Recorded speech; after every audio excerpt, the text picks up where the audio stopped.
Halo, jumpa lagi bersama saya Tika Selina Dea. Di sini saya akan menjelaskan mengenai metabolisme protein. Langsung aja ya. Check this out. Apa itu metabolisme? Metabolisme adalah proses pengolahan zat gizi makanan yang telah diserap oleh tubuh untuk diubah menjadi energi. Energi yang terbentuk selanjutnya digunakan untuk menunjang segala fungsi tubuh, dari bernafas, berpikir, bertumbuh, hingga setiap pergerakan untuk melakukan berbagai aktivitas sehari-hari. Nah, saya akan menjelaskan mengenai jenis-jenis metabolisme. Yang pertama ada jalur sintesis atau biasa kita kenal dengan anabolisme atau energenik, yaitu proses menggabungkan molekul-molekul kecil menjadi makromolekul yang lebih kompleks.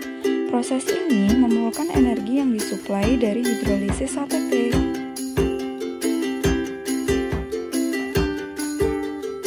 Yang kedua adalah jalur degradatif atau biasa kita sebut dengan katabolisme atau eksorgenik. Nah, berbeda dengan anabolisme, kalau katabolisme ini yaitu proses memecah molekul kompleks menjadi molekul yang lebih sederhana. Proses ini melepaskan energi yang dibutuhkan untuk mensintesis ATP. Apa itu asam amino? Asam amino dalam tubuh terutama digunakan untuk sintesis protein yang mengandung gugus amino, gugus karboksilat, dan satu gugus yang lain.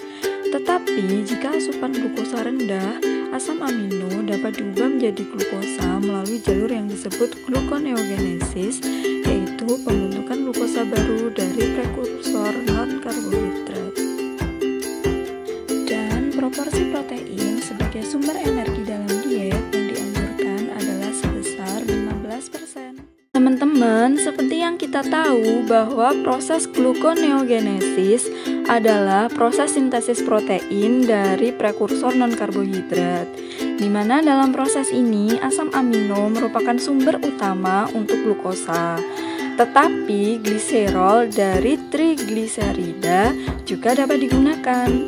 Nah, gluconeogenesis dan glikogenolosis penting untuk membackup sumber glukosa pada saat puasa. Hal ini dikarenakan pada suatu organisme termasuk manusia, jumlah glukosa dalam tubuh itu sangat kurang, bahkan bisa habis ketika kita melakukan aktivitas yang berat. Dan juga ketika cadangan karbohidrat dalam tubuh itu tidak mencukupi, sehingga energi dalam tubuh itu juga tidak tercukupi. Tetapi di sisi lain nih teman-teman, kalau manusia itu mengalami kelebihan jumlah glukosa dalam tubuh juga bisa menyebabkan penyakit. Salah satunya adalah kencing manis. Nah, kencing manis ini juga sangat berbahaya apabila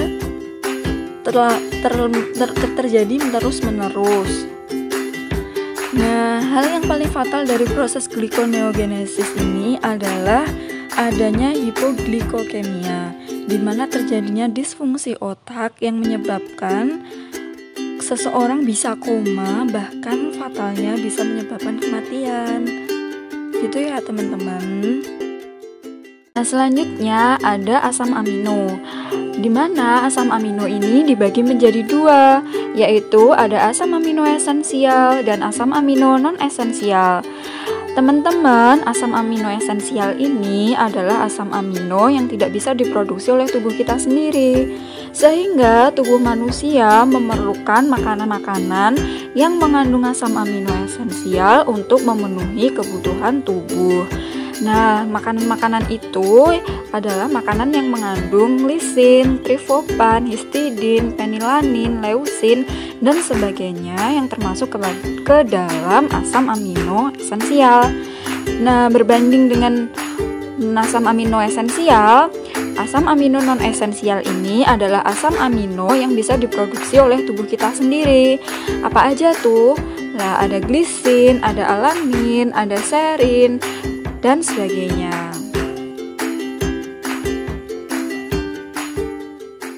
Nah, selanjutnya adalah asam amino dalam darah. Jumlah asam amino dalam darah tergantung jumlah yang diterima dan jumlah yang digunakan. Proses absorpsi asam amino dalam dinding usus adalah proses transport aktif yang memerlukan energi.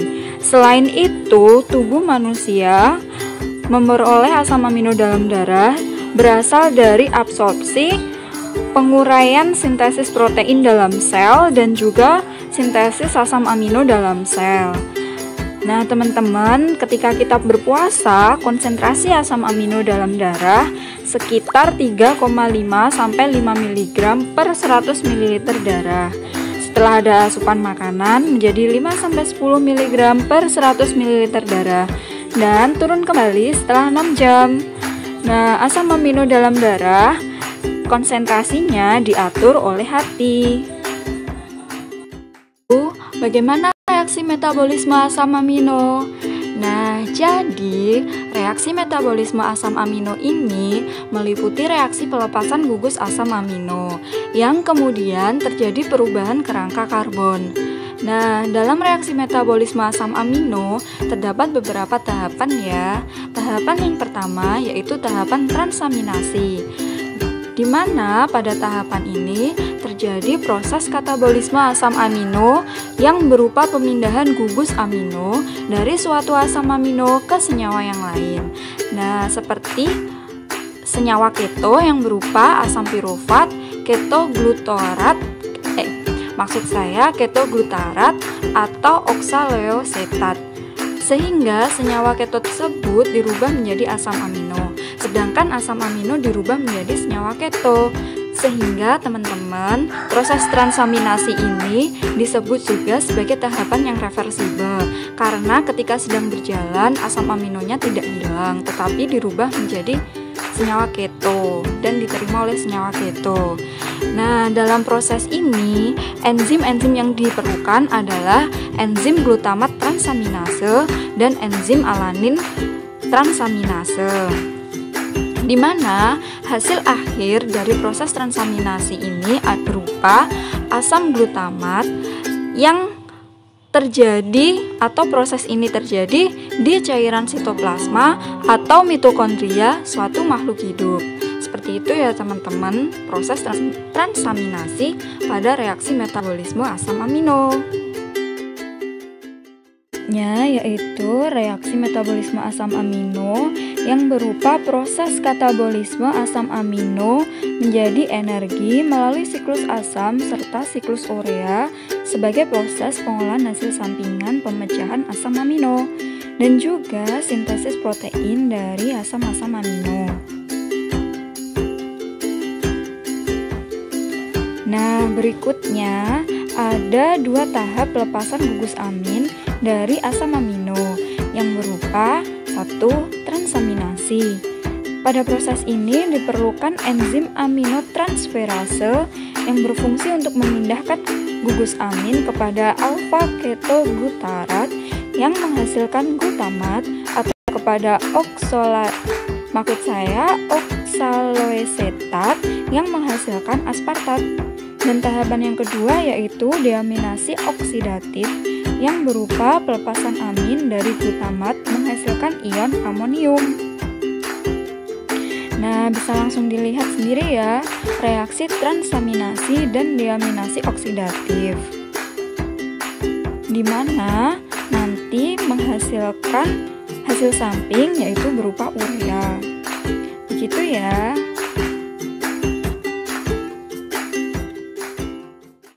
Nah, lanjut ya tentang jalur katabolisme.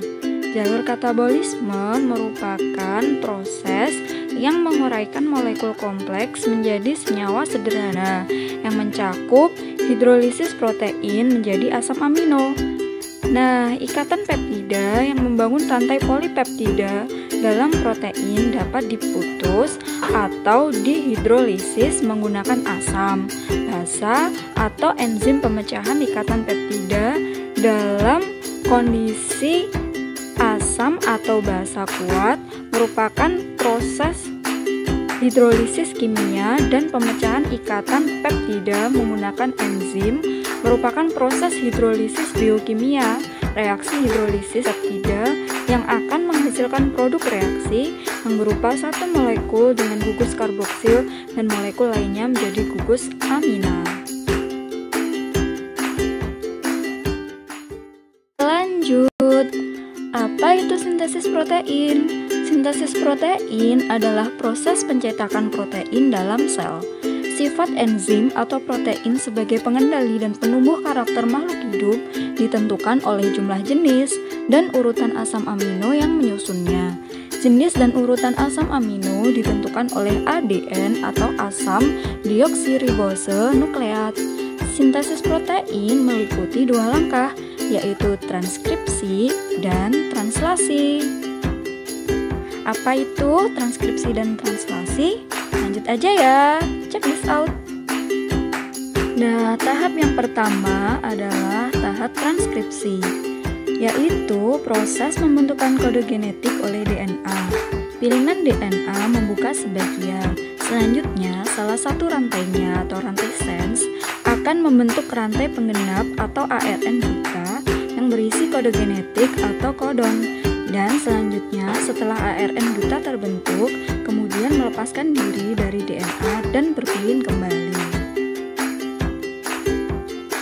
Tahap kedua adalah translasi, merupakan proses penerjemahan kode genetik oleh RNA transfer. RNA duta masuk ke ribosom dari satu ujung ke ujung yang lain. Setiap kodon atau 3 basa N masuk ke ribosom, maka datanglah RNA transfer membawa asam amino sesuai kode genetiknya.